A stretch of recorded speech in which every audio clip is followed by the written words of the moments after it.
سلام دوستای عزیزم، من شیوا هستم. با اولین آموزشم در خدمتتونم. ما امروز تصمیم گرفتیم این راکن خوشگل رو بکشیم.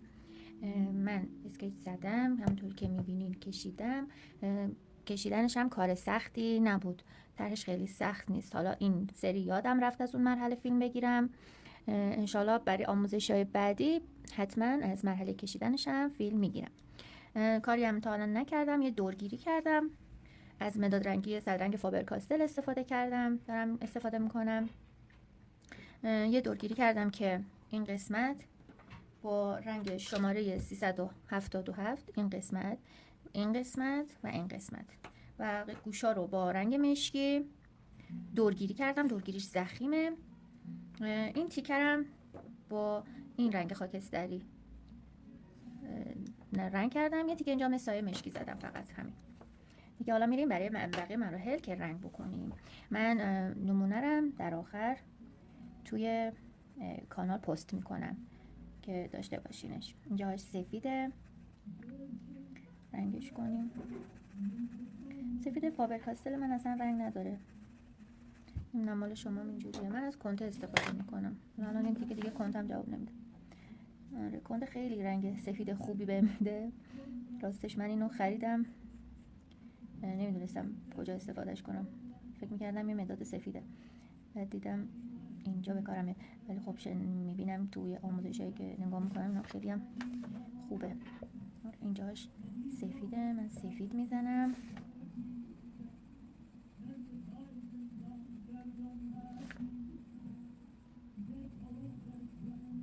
رنگامیزی هم دورانی انجام میدم که تمام منافذ کاغذم رو پر کنه.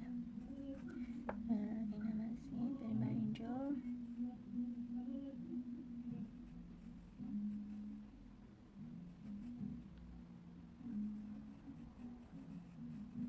مشکلی که با مداد کنته دارم اینه که وقتی یه رنگی و مداد رنگی استفاده میکنم رون رنگ نمیکنه، بلد نیستم.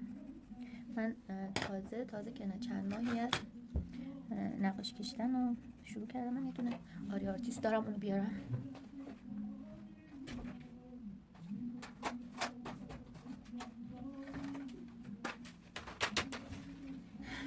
تازه که کمتر از 1 سال طور خودآموز یه کلاس آنلاین هم شرکت کردم، ولی چیز زیادی عایدم نشد. همون چیزای اولیه و اینا بود و کاملا بر اساس علاقه شروع کردم. من خیلی دوست دارم نقاشی کشیدن. بچه من رد مدادا رو تا جایی که میتونم کمرنگ میکنم. این نقاشی مدلیه که نباید هیچ خط و خطوطی توش بمونه. اینجا 2 تا نقطه سفید داریم، اینا رو بزنیم. بریم برای بقیه گوش. بریم ببینیم اینجا چه رنگ استفاده کنم. فکر کنم رنگ 3E1 خوب باشه برای این قسمت. ببینم درسته. فورش بلندتر، آره 3E1 خوب. این رنگ برای بقیه گوش استفاده میکنم. و این نقاشی این مدلی، حالا من بعداً نقاشی دیگه هم ضبط میکنیم، میفهمه که خیلی نقاشی فانتزی خیلی مدل‌های مختلف رنگامیزی هم داره. این نیست فقط تو رنگامیزی فانتزی یاد بگیری همه مدل‌ها رو یاد گرفته باشی. خیلی دنیای بزرگیه واقعا.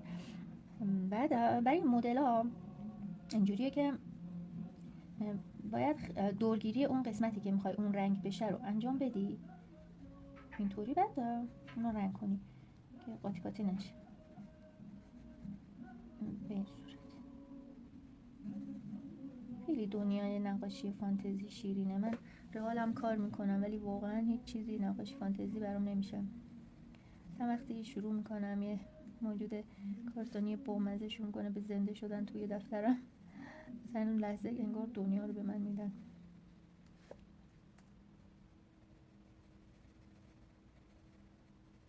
من سعی میکنم سرعت چیزو فیلمو ببرم بالا تا جایی که بشه. من هر طرحی رو که میخوام بکشم اولین بارم، یعنی با شما شروع میکنم. برای همین این چیزی نیست که از قبل آماده کرده باشم. انتخاب رنگا شاید یکم طول خب ببینید من برای رنگ پوستش این دوتا مداد رو میخوام ترکیب کنم.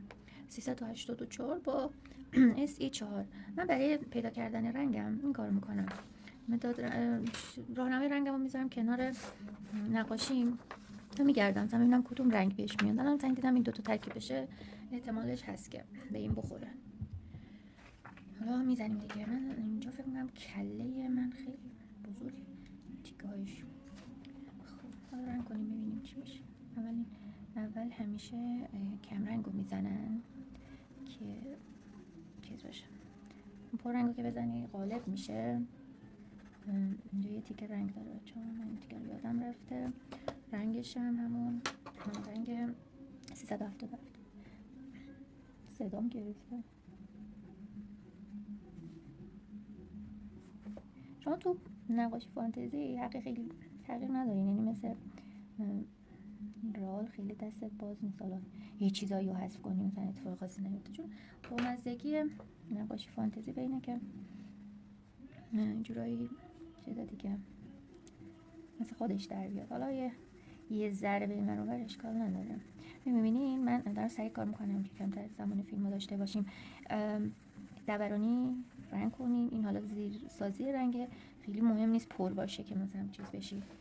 اینجاهایی که رد مداده رو سعی میکنم پاک کنم. من دارم که این نقاشیم خوب در بیاد. اولین باره که همراه نقاشی کشیدن دارم فیلم میگیرم و حرف میزنم. یکم استرس میگیره منو. من خیلی تصمیم دارم توی کانالم خیلی آموزش بذارم، آموزشایی که هر جا بریم پولی براتون میذارن، یعنی باید بخریم. تصمیم گرفتم برای کسایی مثل خودم که خیلی دوست داشتم یاد بگیرم ولی نمیتونستم هزینه زیادی براش بکنم. یعنی اولویتام چیزای دیگه. خب الان با رنگ تیره تر که میایم اینجور ریستر اینجوری رنگ میکنیم. فکر کنم رنگش خوب بشه. آره میخوام یه مقدار کمکی کرده باشم به کسایی مثل خودم که دوست دارن نقاشی رو ولی نمیتونن، اولویتاشون اینجوریه که نمیتونن براش هزینه کنن و واقعا آرام بخشه. یعنی 1 ساعتی از روز رو در اختصاص میدی به نقاشی کشیدن، حتی اگه هیچ درآمدی عایدت نشه باز هم لذت بخشه. همین که شبیه تراپی، شبیه مدیتیشن اینجوریه برای من. خیلی باش حالم خوب میشه. من بچه یوتیوب، اینستا اینا خیلی منابع آموزش بزرگی هستن واقعا. خودم هرچی یاد گرفتم از اینا یاد گرفتم. این فقط باید تیز باشی. یعنی که خیلی میبینی که داره میذاره آموزش ولی واقعا همه نکاتش نمیذاره، ولی تو داره کار میکنه. باید تیز باشی بگیری نکته رو. شاید اون به تو نگه ولی خودت شاید هم عمدن نباشه، چون الان من دارم میبینم برای تجربه خاصی من، ولی برای اولین آموزشی هم که دارم میذارم واقعا سخته. هم نقاشی بکشی سعی کنی خوب در بیاری، هم همه نکاتو بگی. تا جایی که زیر سازو کار کردیم این رنگو میایم و ببینیم چطور میشه. کانال منو سابسکرایب کنید، مشترک بشید. کمک بزرگی به من، نه که درآمدی من از چیز داشته باشم، نه فقط یه جورایی تشویق میشم که ادامه بدم، آموزش‌های بیشتر براتون بذارم. بچه جایی نگاه کن، من اینجا مثلا دیدم یکی از گردی‌های من بزرگتر شده. میتونین مثلا دیگه اتفاق خاصی نمیفته، میتونین با مدادتون کاور کنین. و اینجا میبینم من سفیدم خیلی کم رنگ شد با اون کنته، نتونستم اینو درست کنم. خب حالا بریم سراغ مهمترین جا که چشماست. خب اول میایم مثل سری قبل رده مداد تا جایی که بتون ببینیم، ما همشو پاک کنیم. کم رنگ میکنم که خط مداد میاد. حالا با مداد سفیدم نقطه های سفید و تیکه سفید رو رنگ میکنیم این صورت. حالا با رنگ مشکیمون دورگیری میکنیم که اینجا خیلی مهمه. من همیشه اینجا باید بیشترین تمرکز رو داشته باشم. چشم نقطه کانونی صورته و خیلی تو چشمه. اگه بخوای خراب کنی دیگه واقعا نقاشی خراب میشه. بچه ها به خاطر سر صدا ببخشید، ما تو خونمون یه قسمت نجاریه، همسرم توی یه قسمت نجاری، توی اتاق نجاری میکنه، من توی اتاق نقاشی. یعنی خونمون بیشتر شبیه کارگاهه تا خونه. آره اگه صدای اره میاد من عذرخواهی میکنم. سعی میکنم از این به بعد آموزشی اگه میذارم یا فیلمی که میگیرم زمانی بشه که همسرم در حال نجاری نباشه. خب به این صورت چشماش اینجاش مشکی بود. اینم از اینجا رو مواظبت میکنیم بچه ها، خیلی خوب رنگ میکنیم. اگه تو جاهای کوچیک اصلا نمیشه خطی کار کرد واقعا، ولی جای دیگه اگه کنترل دستتون خوبه و نقاشی کار کردن قبلا خطی هم میشه رنگ کنیم. وقتی چشم معلوم میشه نقاشی قشنگیش میاد بیرون. موقعی که من ذوق میکنم همیشه هم یه چیز نکته دیگه، همیشه بدونه من مثلا یه براش آرایشی بوده استفادهش نمی‌کردم، تمیز بود اومدم برای نقاشی استفاده کنیم. براشی داشته باشیم برای پاک کردن نقاشی وقتی که رنگدان‌ها پخش نشن. خب من برای تو چشم یه رنگ قهوه‌ای میخوام، بریم انتخاب کنیم ببینیم چه رنگیه میخوایم. فکر کنم چند چیز قهوه‌ای می‌کنم، فکر کنم 392 خوب باشه. 300 آره خودشه.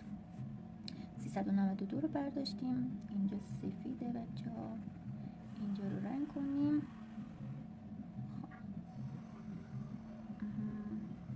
به این صورت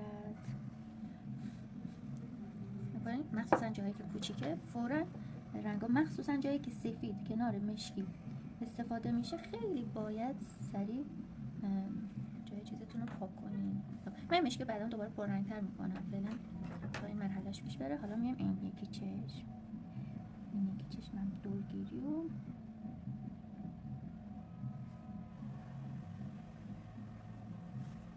خیلی راکن حیوان بامزه‌ایه به نظرم.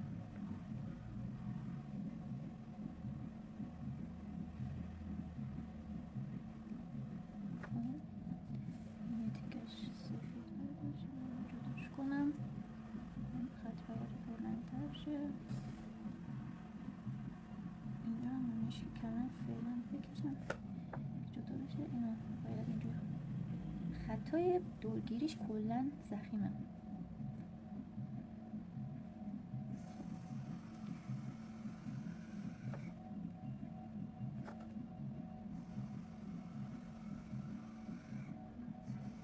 میتونم واقعا این تیکه هایی رو مثلا یه چشمو براتون رنگ کنم، رد کنم، برم بعدی که آموزش کوتاه‌تر بشه. حالا اینا رو خودتون بهم بگین، هر کسی که نگاه میکنه آموزش رو اینا رو بهم بگه، برام بنویسید که دوست دارید مثلا این رد بشه خودتون چشم بعدی رو رنگ کنین یا نه دوست دارید من کامل همه رو بگم.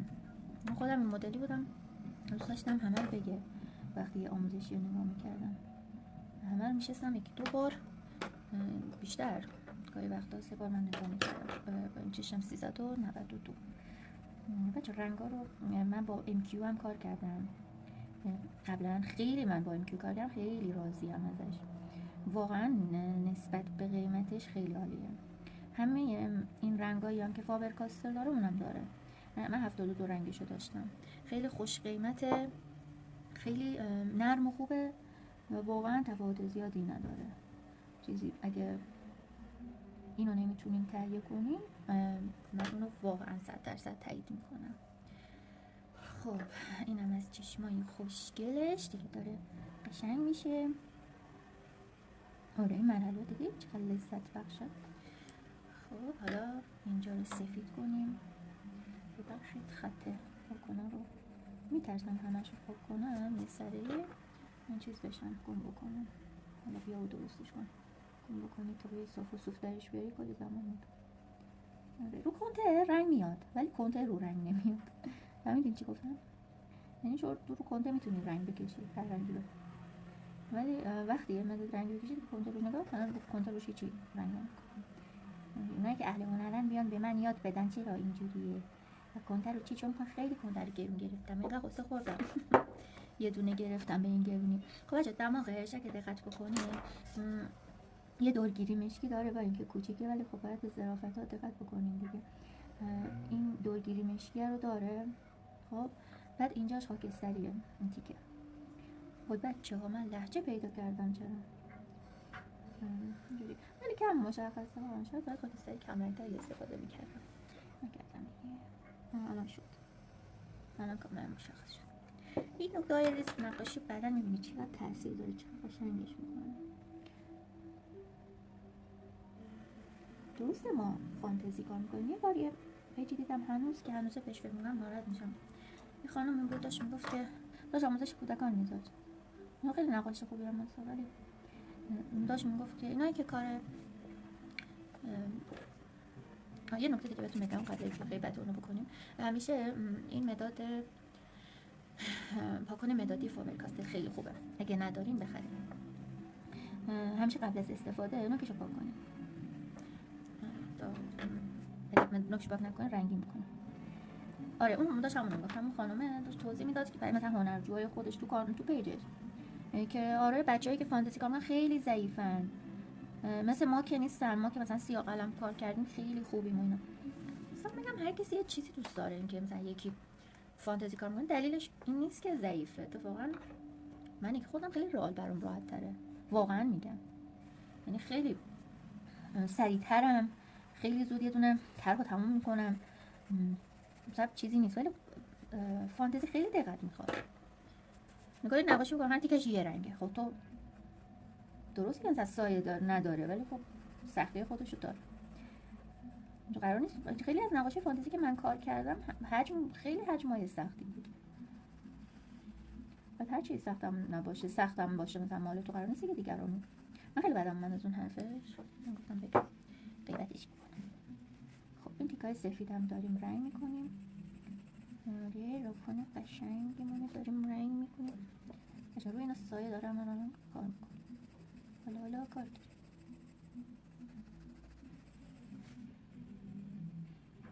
من خیلی حرف فکر کنم زدم توی این آموزش. اگه خیلی حرف زدم بگین کم تر حرف زدم.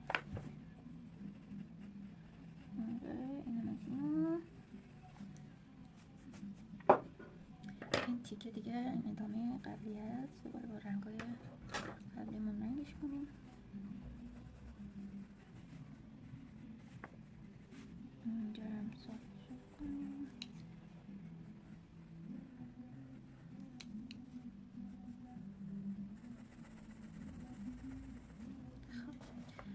حالا این تیکش یه رنگ یه قهوه‌ای 378. من فابرکاستل چیزم آریارتیست هم گرفتم، آریارتیست رنگ پوست گرفتم بچه ها. از اونم بدم نمیاد، همه میگفتن که این پولیکروم ایرانیه و واقعا انگار مومیه. من نرفتم سرچ کنم ولی مثل اینکه مومیه، خیلی چربه، خیلی رنگا رو خوب پر میکنه، ولی ترکیب رنگش خیلی کمه، یعنی خیلی ترکیب رنگو برات سخت میکنه. دیدین بچه‌ها اول اینطوری به این صورت ترکیب چیز میکنیم، دورگیری اون قسمتی که میخوایم اون رنگ بشه رو دورگیری میکنیم، بعد شروع میکنیم رنگ کردنش که دیگه گم نکنی که کجا رو باید اون رنگ کنی. روی جایی هم که مرزها خیلی با احتیاط رنگ کنیم.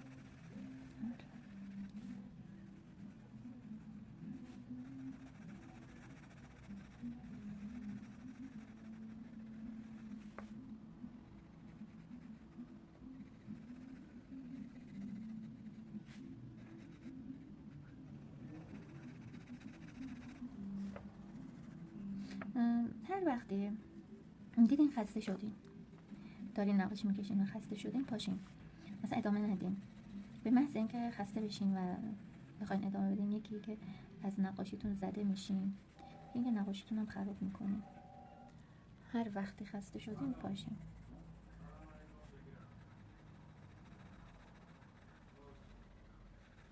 خب اینم از این. خب تمیز کنیم، این تیکرم رنگ کنیم، بعد میریم برای سایه ها.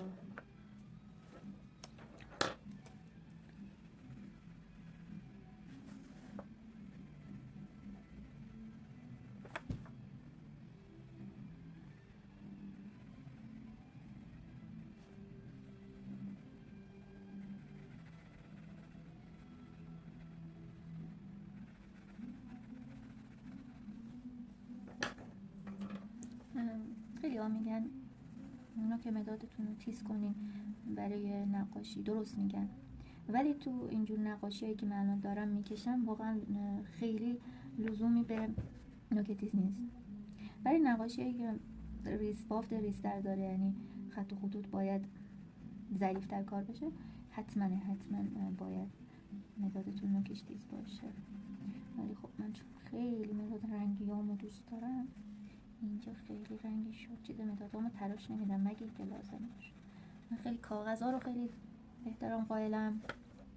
یکی مدادو چون برای جفتش چوب برش میخوره. حالا فابر کاستل خودش از چوبش از جنگل هایی میاد که در چیز نیستن، پرورشی هن در واقع، از جنگل تحت حفاظت درست نمیشن. نگاه جلدش هم بکنین نوشته. ولی خب بازم من دلم نمیاد خیلی. میگم که برای اینا یه درخت چقدر باید زحمت کشیده باشه به این قطر رسیده باشه.